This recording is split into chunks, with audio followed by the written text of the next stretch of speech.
Hi business students, welcome to week 15 of the course. We're almost at the end, so this video I'm going to go over some of our final assignments like the research and recommendation report draft that's due. So this week you're going to be turning in your draft to me Tuesday before midnight, or if you need a few days, that's okay too. But this isn't the final draft. This is me giving you feedback on your draft so you can finish it up and turn it in the next week. So you'll be putting that here. Some things to keep note of. You want to make sure you have a title page, much like you did for your business proposal in the very beginning of the semester, the group project you did. So a title page, executive summary, table of contents, your clear purpose and problem, so identifying the issue, right? Clear recommendations, what are you recommending that they do about this problem, and then your plan for that, as well as sources to back up all of your suggestions, right? And then you want a reference page. Make sure that it's easy to read, lots of white space, use all the documenting sort of lessons you've learned in this class so far, and make sure it is in PDF format. I've also included 2 examples for you, just so you know. You can take a look at those. As far as your works cited, I did include a few references for you. So when you're doing in-text citations, so like within your report, if you're going to do full quotations, make sure you do tell the reader who, published it, whether it's a company or a specific person. And then in APA format, we use years, not page numbers, so the year it was published. Now let's say that it's a website.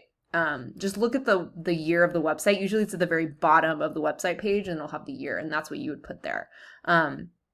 If you are also if you're, saying what someone's arguing or states, you could do the verbs here, and then include your quote with the year, and the title of the piece if you have that, or the web page title.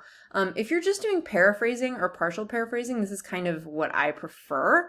You can embed quotes into that, but you don't want to have long quotes.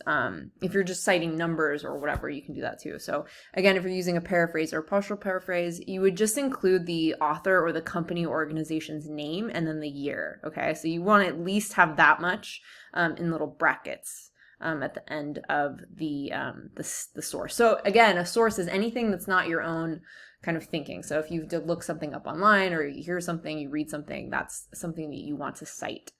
Okay. I do prefer that you have at least 5 sources for this research and recommendation report. You can have more, but that's the standard that people usually turn in. For your works cited page, again, it'll be in APA format.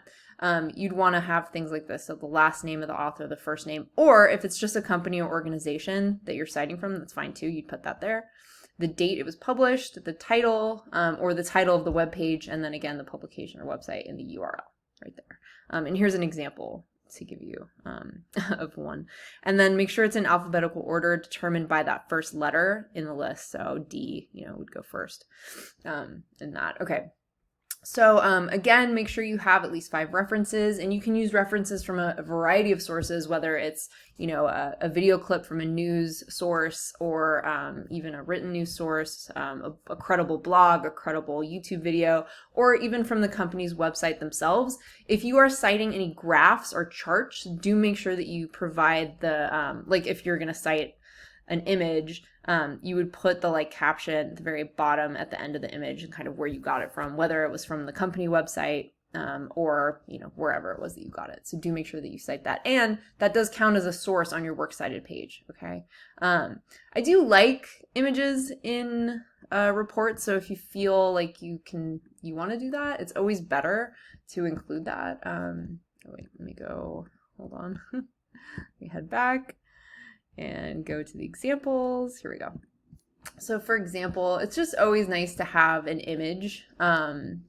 It kind of can do a better job than just writing a big paragraph. So something like this, and see how they have the citation at the bottom here, the hbr.org. You want to make sure that you have things cited.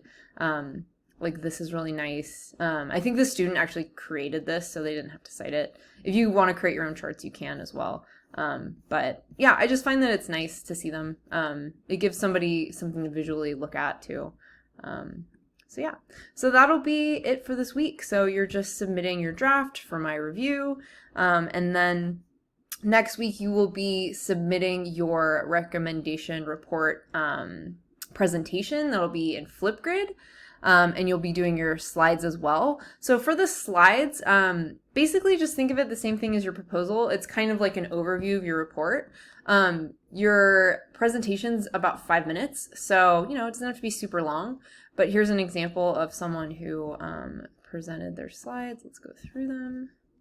As you can see, a lot more visuals than words, no paragraphs, lots of white space, just the highlights of your presentation, okay, and your plan.